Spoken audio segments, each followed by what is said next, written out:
Sebanyak 150 kepala keluarga di Kampung Cangkurawak RT 04 RW 04 Desa Babakan, Kecamatan Dramaga, Kabupaten Bogor, krisis air bersih selama puluhan tahun. Pasalnya setiap di musim kemarau ini air sumur warga surut sehingga untuk keperluan minum warga membeli air galon, sedangkan kebutuhan MCK terpaksa harus ke Sungai Ciapus.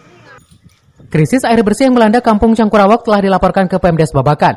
Namun hingga saat ini belum adanya bantuan air bersih, warga sekitar setiap harinya berjibaku mendapatkan air bersih di sarana air bersih yang ada di wilayah RT 02 dengan jarak hampir 2 km.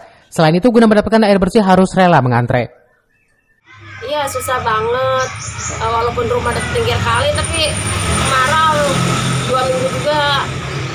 Kering. Sumur-sumur kering. Kering.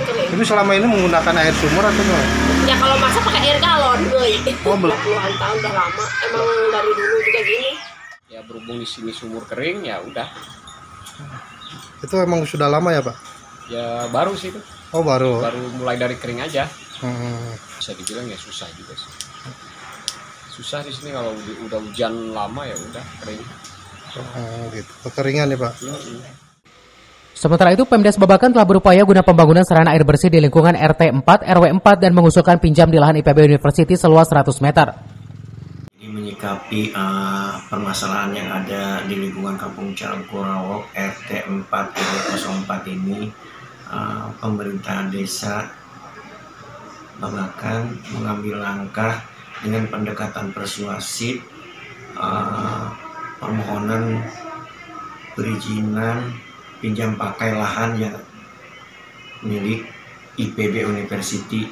Puji syukur alhamdulillah pada tahun 2023 dan 2024 ini kita sedang memproses perizinannya dan pihak IPB juga menyetujui dan pihak kementerian selaku pemilik lahan kuasa tanah negara ini menyetujui dengan luas 100 meter untuk pembuatan SAB. Akibat krisis air bersih tersebut dan kemarau berkepanjangan, warga sekitar terpaksa harus mengambil air di Sungai Ciapus dengan menggunakan jet pump. Pasalnya air sumur warga mulai menyusut. Dari Dramaga, Kabupaten Bogor, Iman Abdurrahman melaporkan.